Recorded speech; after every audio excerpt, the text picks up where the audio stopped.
So it doesn't feel good to be here with other practitioners after the last few years. I'm just practically beside myself. But that's a good phrase because I want to talk tonight about a number of things, including embodiment. And being beside yourselves is kind of the opposite of being embodied, but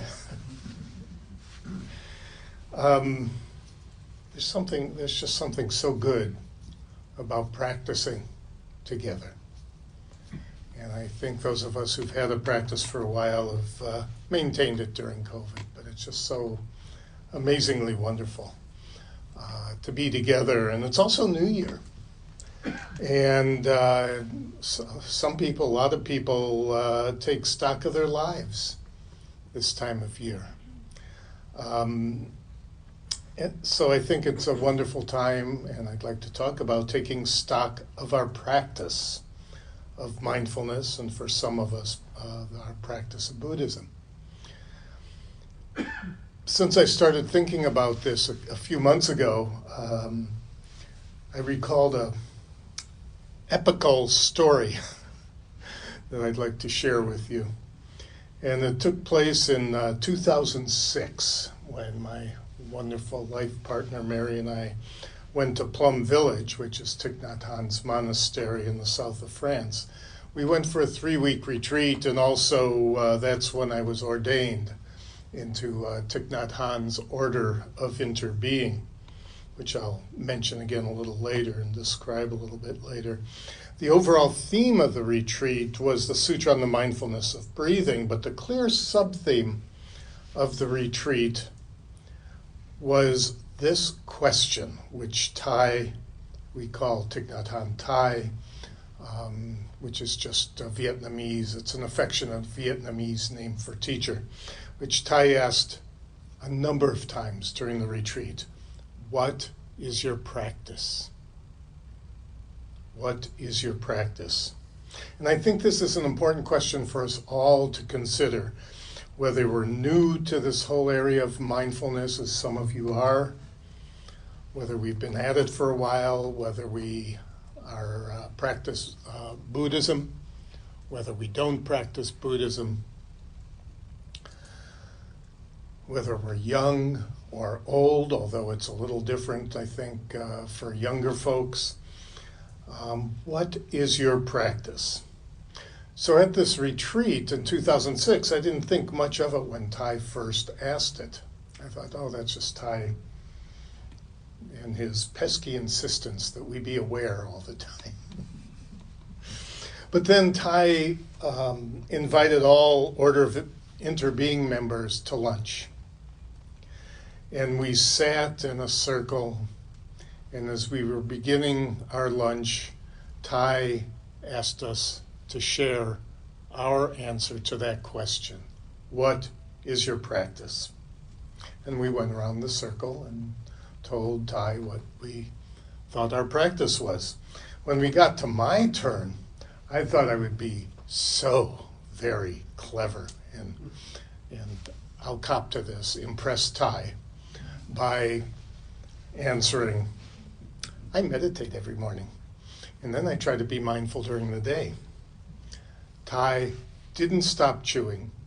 He didn't look up, and for all the world acted like he frankly didn't care. The person on my right, we were going around in that direction, said, I take care of a loved one who has health challenges. And Thai stopped chewing, he looked up, and he bowed. And I'm like, what am I, chopped tofu? Then I noticed that as we went around the circle, this pattern repeated itself. Roughly half the people said, I meditate every morning. Thai didn't look up, didn't change what he was doing, he was just eating. And the other people talked about being engaged in their practice in some way. And when Thai heard that, he'd stop chewing, he'd look up, sometimes he even smiled, and he bowed.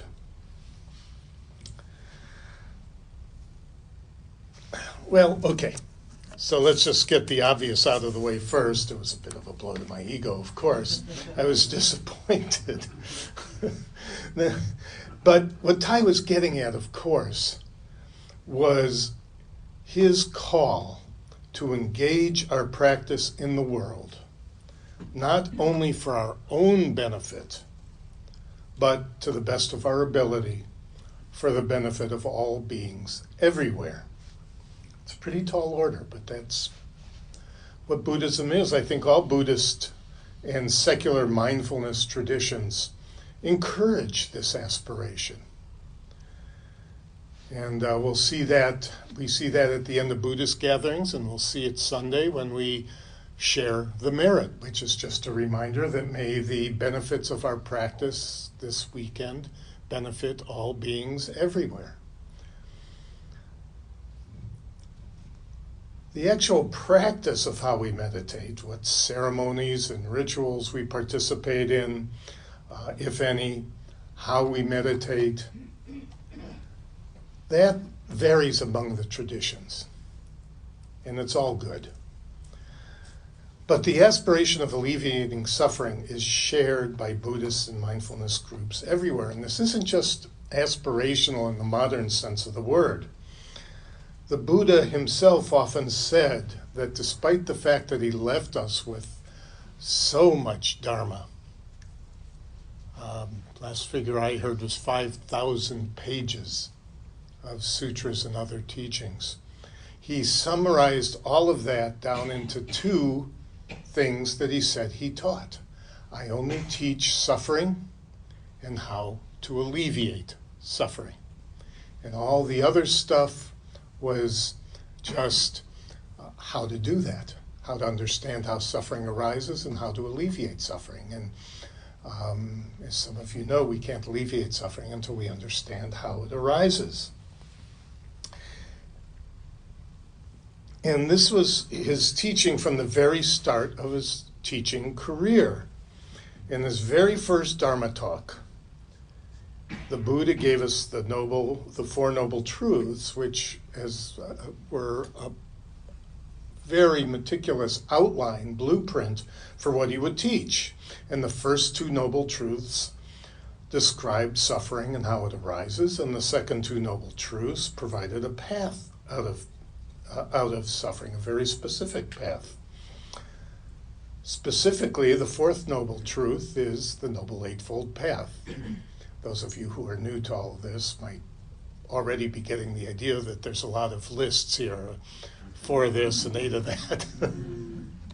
A lot of that is not actually necessarily what the Buddha said, but had a lot to do with how it was preserved after his death. But that's another story. Another key teaching, which the Buddha alluded to in that first talk and expanded on later, was the idea of non-self. The reality, not the philosophy, but the reality that we are all connected to all things. We're connected to all things, all beings. And that teaches us that at bottom there's no separation between ourselves and others. And as such, when one person suffers, we all suffer.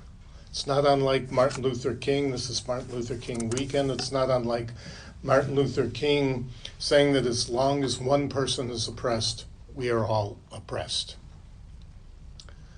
It follows then that we don't just alleviate our own suffering, but aspirationally, we work to alleviate suffering wherever we find it. So anyway, back to Plum Village in 2006.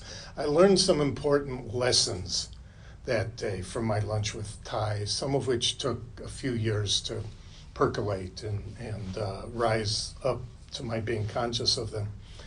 But after my initial bout of selfing, I wasn't non-self, I was self, I realized that there was a great teaching there, and this is, as I discovered in other circumstances, how Thay often taught. So I'd like to go through 3 of those lessons as they've evolved in me.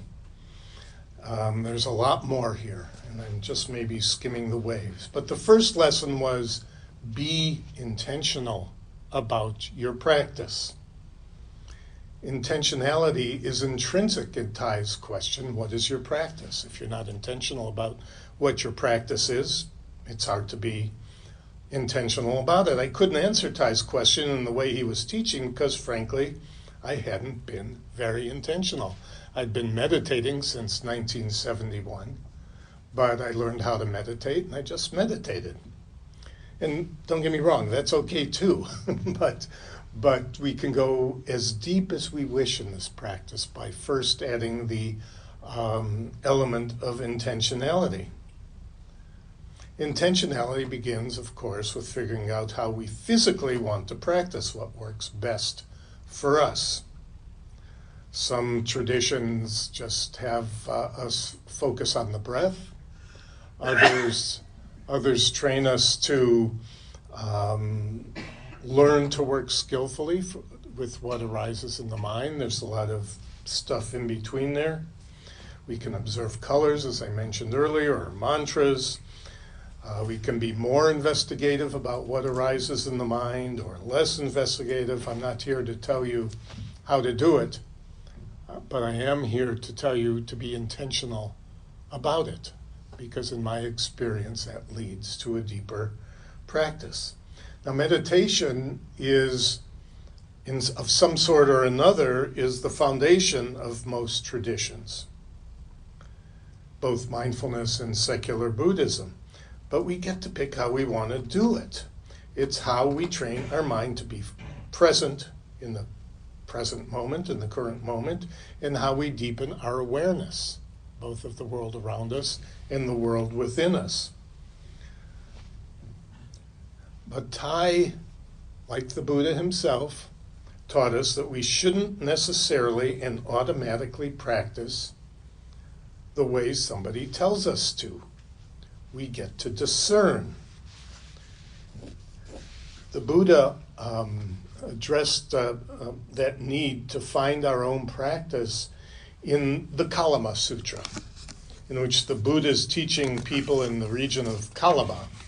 And in that sutra, the people of Kalama are really upset when the Buddha gets there to teach them, and they tell him that other teachers, Brahmins and miscellaneous sadhus who happened to be passing through, had been bad-mouthing the Buddha, said his practice wasn't worth doing. Rather, the so-called teachers urged the Kalamas to practice the way that they taught. The Kalamas told the Buddha that they found this very distressing, and they were confused by these teachers' insistence about what was right and wrong in terms of how to practice. And the Buddha's response is classic. And it was one of the things that drew me to Buddhism in the first place, being a natural-born skeptic. The Buddha told the Kalamas, don't go by reports. Don't go by legends, by traditions, by scripture, by logical conjecture, by inference, by analogies, by agreement through pondering views, by probability, or by the thought, this contemplative is my teacher. Now, isn't that lovely? You know, in these retreats and in my life, I know so many people who have been wounded by institutions, most often church, but others as well, who tell us or try to tell us, behave this way or there will be dire consequences. And that can cause a lot of suffering. That was the case with the Brahmins and the sadhus back in the Buddha's day, and it's still the case. But it's also important to remember that the Buddha's insistence to the Kalamas does not mean we can practice any old way we want, which is a misunderstanding, I think, of this sutra that I've heard some people say. Instead, the Buddha asked the Kalamas and us to apply a test, to be discerning and to apply a test as to whether a teaching is worthy. He told the Kalamas the teachings are worth following only if they create wholesomeness and alleviate suffering and don't cause confusion and more suffering. It's a pretty good test, I think.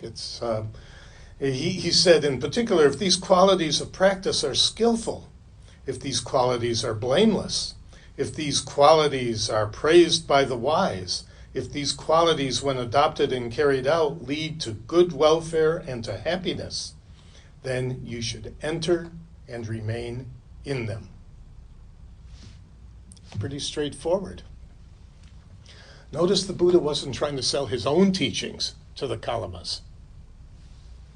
He left it up to them and to us to apply the test for ourselves. Now, it's easy to follow the edicts of somebody, a church leader, or any spiritual leader, and just follow it, because then we don't have to discern what's best for us, what can bring about our own well-being and peace. So this approach takes a little bit of intentionality. But what we don't apply is blind faith. Our spiritual path is largely free from blind faith.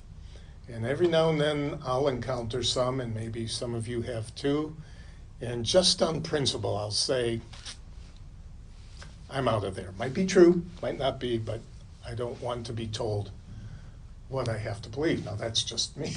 But blind faith is not something that I think is very helpful to deepening a spiritual experience. So we get to choose. Steve and Jan and I each practice in different ways, inspired by different traditions and teachers. And I'm sure there are many more traditions among you in this hall and those on Zoom. But the idea is that we don't just slide into a practice and stay there out of habit or because somebody told us to. So that's a brief take on the intentionality that we can bring to this practice.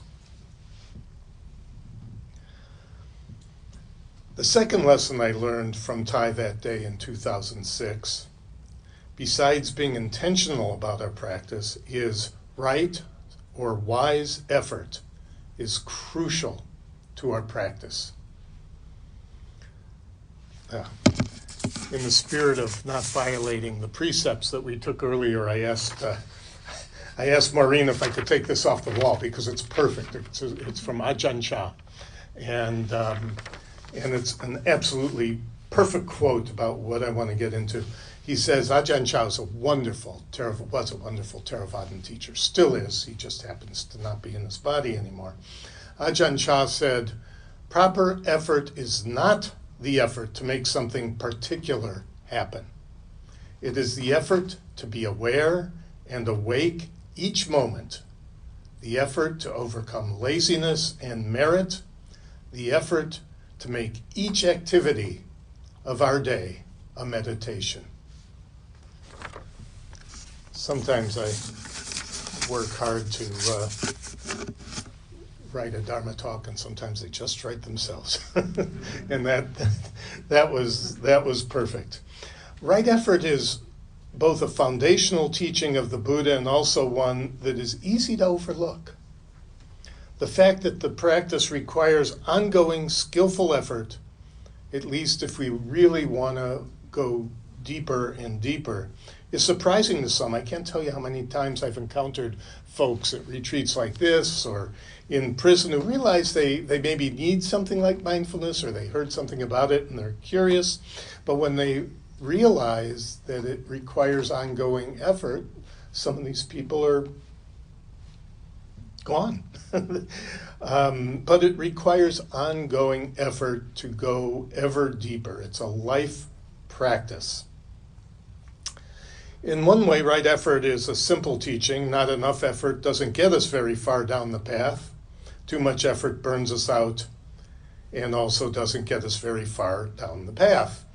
So, as with much of our practice, the art of our practice is really to feel into what level of effort is appropriate at any given time, knowing that the level of effort will change as conditions in our lives and in the world and in our practice change.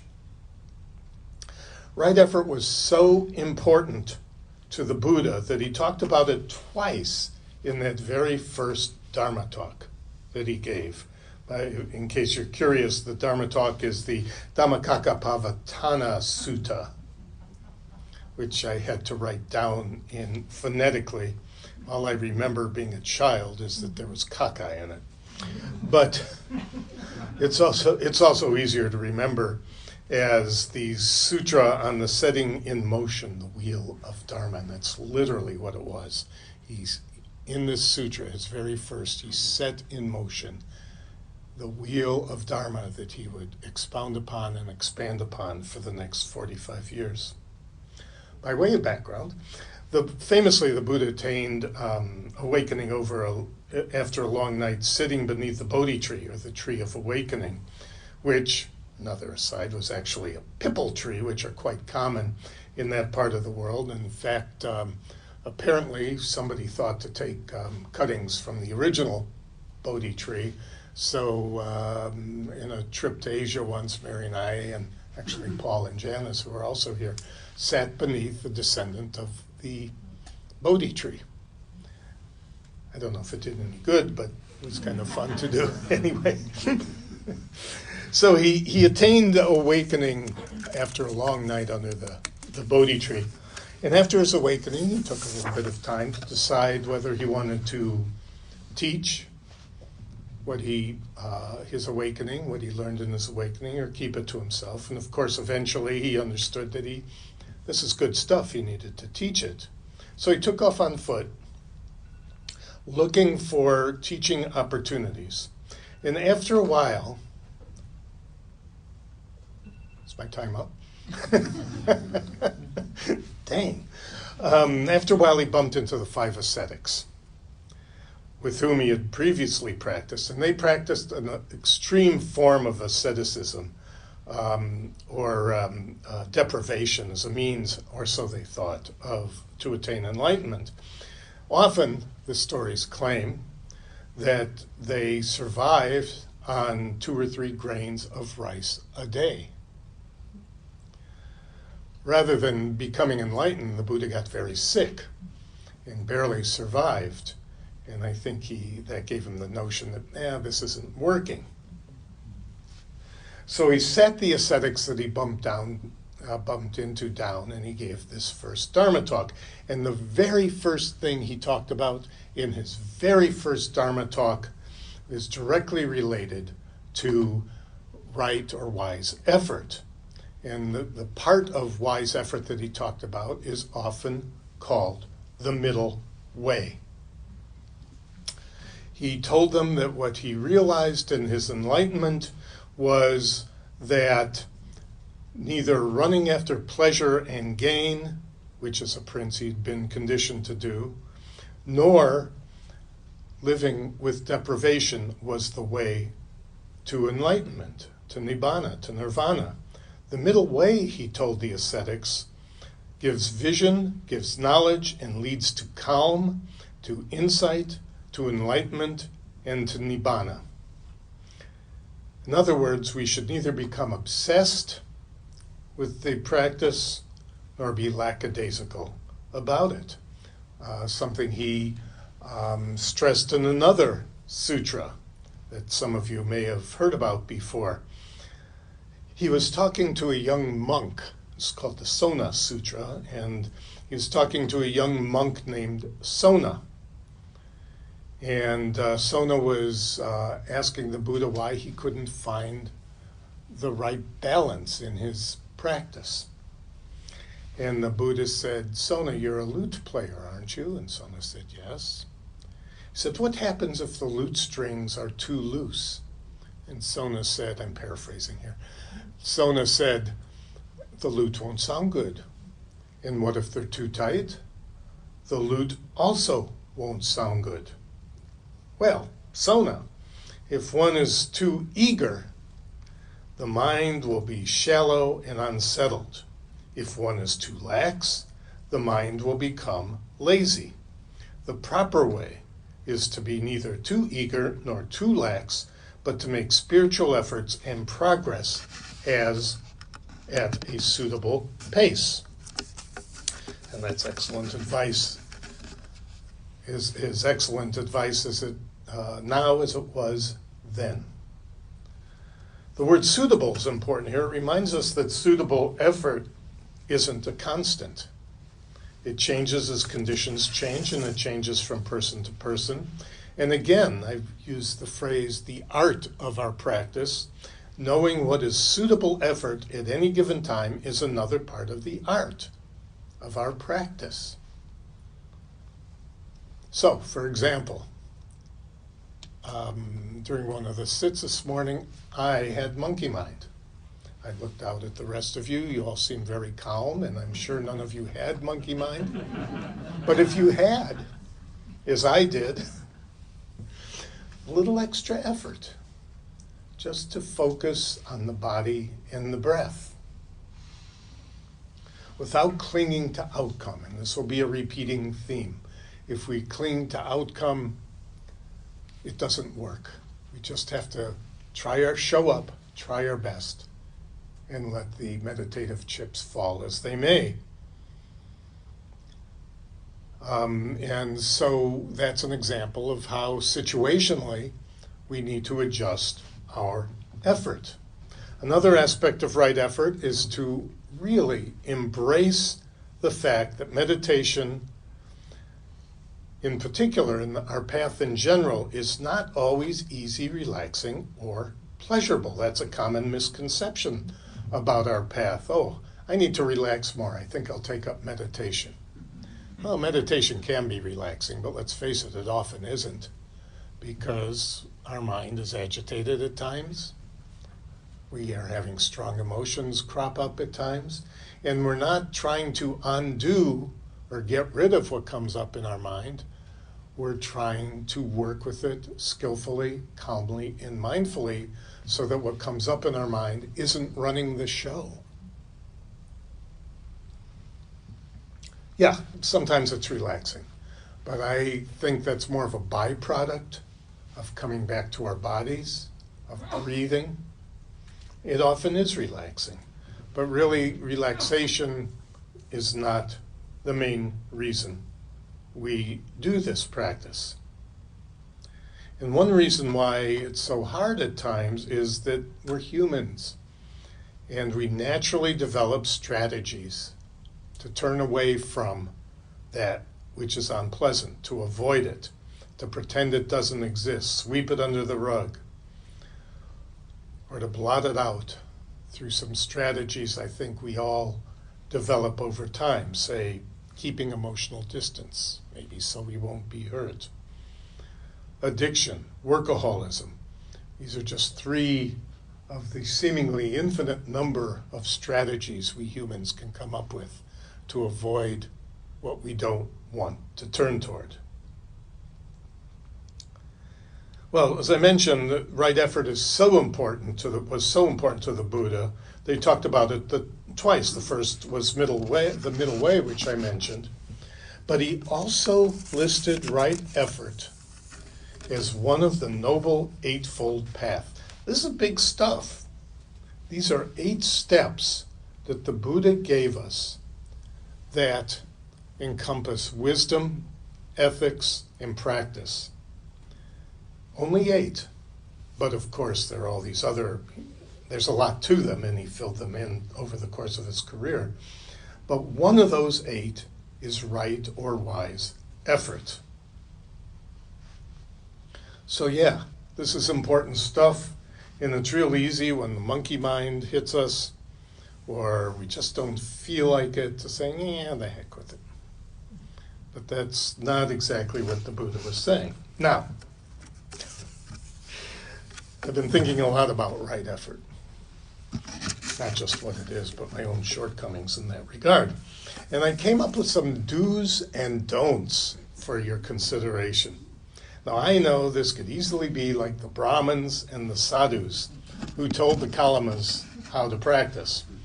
Not my intention. Take what's helpful to you and leave the rest. We didn't have the budget for it, but I wanted to get each of you a big block of salt that you could put in front of you.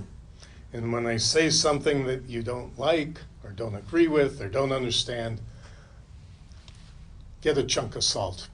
So why don't you do that figuratively? It's really the invitation in our practice anyway, as I've been saying. Think for yourself. Or tweak my do's and don'ts for your own particular practice. I'm just putting them out there. Start with the do. Do have the courage and the effort to turn toward what is happening in the present moment with skill, patience, and compassion. Turning toward, not turning away. Our practice is most assuredly about not making unpleasant things pleasant.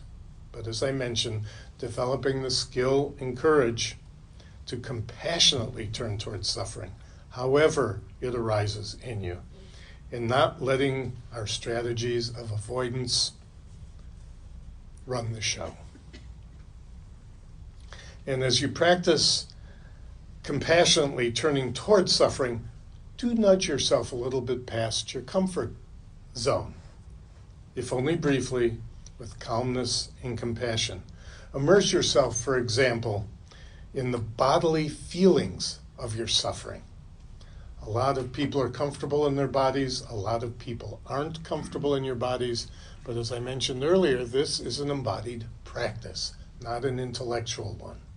So if we're agitated, we can feel that in our bodies. If you're angry, when I'm angry, my jaw clenches.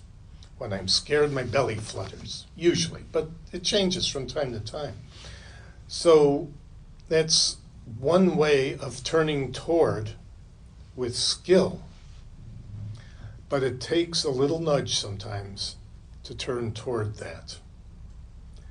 Do not turn the practice into what Sherry Maples called just another self-improvement project, as if you were patching some holes in a wall. When that happens, you may feel compelled to practice until you're fixed. And if you feel compelled to practice until you're fixed, chances are pretty small you'll get fixed. And again, we're not in this on this path to fix ourselves. But hanging on to a result is kind of the antithesis of right effort. It's the over effort. It's the lute strings too tight. Do practice what Tara, oh, this is good. So far, nobody's reached down to their block of salt, at least not that I could see. Do practice what Tara Brach calls radical acceptance. That is deep, profound, compassionate, and self-loving acceptance of where you are in the moment. And again, aspire to do that without giving up your aspirations of where you aspire your practice to lead you. We are here and we are as we are because of a vast, probably uncountable number of causes and conditions that are not really our fault. If we're mean-hearted, it might be because our family was mean-hearted. Or we lived in a mean-hearted world. If you're fearful or controlling or whatever, that's a response to conditions outside yourself. In prison, we tell the guys all the time, it's not your fault, but it is your responsibility. And what we're talking about with right effort is taking the responsibility to look deeply at what's up and go easy on yourself because something happened in your life that you've been blamed for, often justifiably. I mean, the guys in prison, almost all of them did do crimes. Do not cling to expectations about the practice. You may have noticed this is the second time I've mentioned this. With right effort, the practice will unfold. And it will continue to unfold over time. Don't expect any particular thing. And there's a thing in Buddhism that we don't have time to get into tonight called faith. And it takes faith. And I think it's easy to develop faith in this practice. But faith is experience-based in our practice. And it doesn't take long, I think, for most of us to develop faith that this actually works without adding unrealistic expectations. One of the most unusual unmet expectations I ever heard was from an inmate, and he came to the mindfulness group for the first time and told me afterward that he expected that learning meditation would allow him to do astral projection. And that was his plan for getting out of prison. I discouraged him. I said it's worth a try, but and he didn't come back. Be patient, greatly patient, massively patient. We are patently imperfect. And we often make progress and then revert to our old bad habits.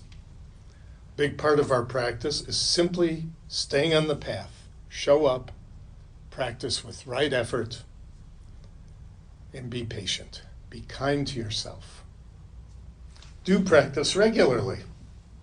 We talked about this in our group today. Whether your life is going well or poorly, whether you feel like it or not, the idea isn't to wait till things are good to practice. The idea is to practice and be present to whatever is, even your impatience for, the end of suffering. If you don't feel like it, be present to those feelings. That's what we're doing here. But practice regularly. Regular practice has been proven by studies, including at the UW, University of Wisconsin Center for Healthy Minds, that regular practice deepens our awareness and mindfulness more than irregular practice. Makes a lot of sense. Don't dig too many holes. This comes from something I once heard Jack Kornfield say. He said about trying too many paths. He said, if you want to go deep, dig a single deep hole. If you dig a lot of holes, if you have a lot of practices, you'll never go deep. Now, there's a caveat that I have for that, and that is don't be closed off to other new practices, and particularly if you're new to mindfulness and Buddhism, don't try some things. So it's a little bit of a contradiction, but not much. Eventually, you'll settle in to a practice. If we don't go deep, we don't get this practice in our muscles. Remember, this is an embodied practice. It's just like a concert pianist. You can't read about how to play a difficult passage. You have to sit on your butt, just like we sit on our butts, and practice, practice, practice. And that's how we get muscle memory. That's how the practice gets embodied. Our practice is an embodied one, not an intellectual one. I love the saying from a tribe in New Guinea that Steve Starr introduced me to. He said, information is just a rumor until it lives in the muscle. Which brings me to, I think, my second to last do or don't. Don't confuse the practice with reading about the practice. Reading is good. There's a lot of wisdom in books. But in terms of deepening the practice, at least I try to limit reading to ways that I'm ready to embody, not some esoteric. A lot of people make Buddhism and mindfulness into some esoteric thing. My opinion, it shouldn't be esoteric. It should be very straightforward and obvious. And finally, do practice with others.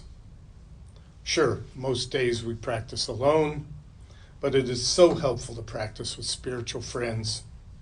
to get support and feedback. That support is, as I mentioned in our group today, it's both implicit, just sitting with people meditating is supportive, and it's also explicit. People will say nice things about your practice. Which brings me to the third lesson that evolved in me after lunch, or after my lunch with Thich Nhat Hanh. I joked with Maureen that I needed a couple extra hours tonight, and she said, I'll get everybody a sleeping bag. Oh boy, okay. Brings me to the third lesson that evolved in me after my lunch with Thay in 2006. And the third lesson is engage your practice off the cushion with intention and effort. And Martin Luther King weekend seems like a good time to consider engaged practice. Martin Luther King and Thay were very close. Dr. King nominated Thay for a Nobel Peace Prize. They shared many of the same thoughts about engaged practice and how we are all interconnected in the world, such as Dr. King's statement that I mentioned previously about how when one person is oppressed, we're all oppressed. I'm going to diverge a little bit from Thay here. Thay hoped we would all engage socially. That was the bedrock and the foundation of his teaching career. He started teaching out of the horror of being in Vietnam, living in Vietnam, during what the Vietnamese correctly call the American War, not the Vietnamese War. But I agree with that as an ideal, but let me talk a little bit more about it. Because first we have to engage ourselves. We have to be present to ourselves as we truly are from moment to moment, and just learn to train ourselves to work skillfully with whatever arises in us, work skillfully with kindness, compassion, and mindfulness. We practice this engagement when we meditate and observe what is passing through our mind and body. And I don't know about you, but what passes through my mind and my body isn't always pretty. So we learn to engage that. Then as we feel more awareness and compassion as we engage ourselves, it becomes easier to engage others. As we become more comfortable and compassionate toward our own suffering, and we start to realize the interconnectedness of all things, we realize that even that person over there who ticked us off is suffering. And it becomes easier to apply compassion to them, because their suffering is my suffering is their suffering. And yeah, they might have pushed my suffering along a little bit by doing whatever it is they did. But that's on them. It's another thing we talk about in prison. Somebody pushes you around, somebody wants to pick a fight. That's on them. Is that who you really are? You get to choose. And then we can engage our practice with others near us. Our family, our partners, our friends, our colleagues, our children, members of our Sangha. Engaging others as they are with the same kindness and compassion we engage ourselves with, to be fully present. Thich Nhat Hanh always said, presence is the greatest gift we can give ourselves and others. And you know what it's like to be around people who aren't being present to you. You know, you're talking, maybe spilling your heart out, and they're like, and thinking, what am I going to say next? That's not present. It's physically in the vicinity of, but it's not presence. So we need to learn to be present to ourselves, and then learn to be present to those near us. And a part of engaging others is to listen deeply and mindfully, and to speak to others mindfully and deeply. Mindful speech, and by extension, mindful listening, is also part of the Noble Eightfold Path. Mindful speech, that's something our moms told us, right? It's also one of the core teachings of the Buddha. It's part of the 8 steps that lead us to liberation, because unmindful speech can cause suffering. And that also relates to unmindful speech that we say to ourselves.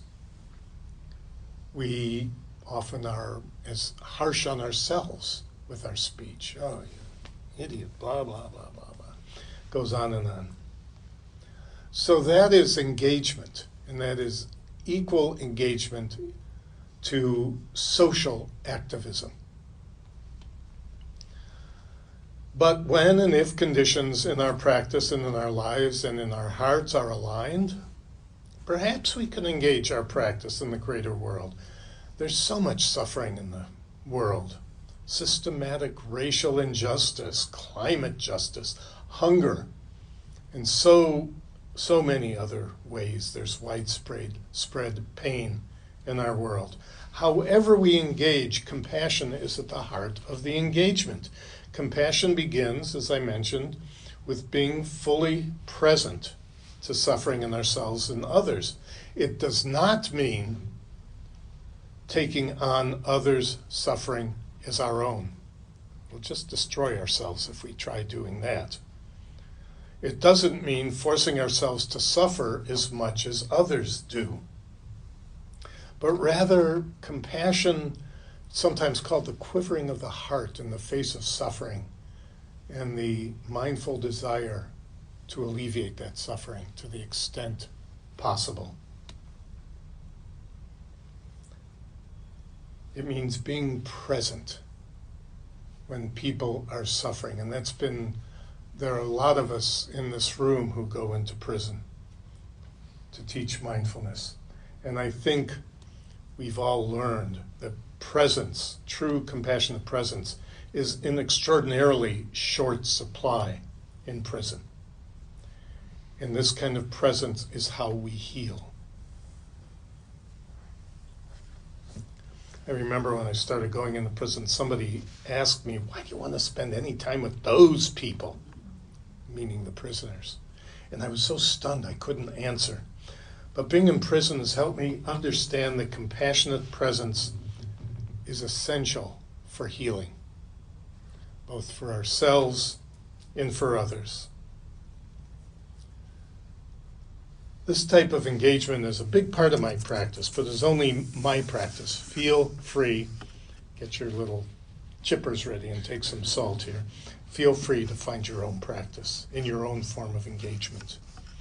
One thing I like about the way Thich Nhat Hanh teaches, and I'm using the present sense even though he's not in his body anymore, because he's still very much with a lot of us here, is that we practice engagement in many different ways. So no worries if you're not hitting the streets or in some way working directly for this or that. If you can, please do. But if you can't, that's good too. Mother Teresa said it best. She said, not all of us can do great things, but we can all do small things with great love. When we practice in this way, the result is peace. Peace that ripples out and helps create more peace in the world, in our hearts, in the hearts of others, in our home, in our prison. We've had people tell us, both prisoners and even staff, that prison is sometimes, the prisons we're in have become more peaceful. Any practice, I'm going to paraphrase a little bit of what the Buddha told the Kalamas, any practice that creates peace is a good practice. Embrace it.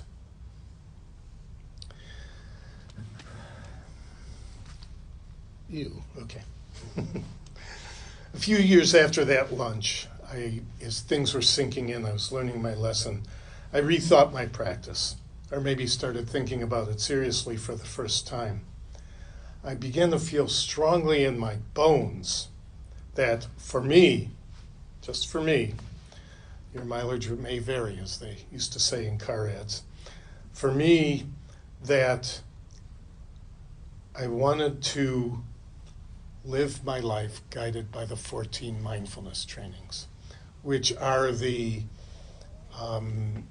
trainings superficially similar to the 5 precepts that we took at the beginning of the retreat, but they were specifically designed by Thay in the middle of the Vietnam War to guide the people he was working with who were going into villages at great risk to themselves. Quite a number of them died. How to apply Buddhist and mindful precepts to that level of engagement. And I realized I wanted to live my life based on those guidelines. And I took those guidelines. They were transmitted to me by Thay at that retreat in 2006. The trainings are remarkable in many ways, but I want to make sure to emphasize that there are many wonderful teachers in virtually all traditions that emphasize engagement off the cushion. One that inspires me is one of Stephen's teachers, Bernie Glassman.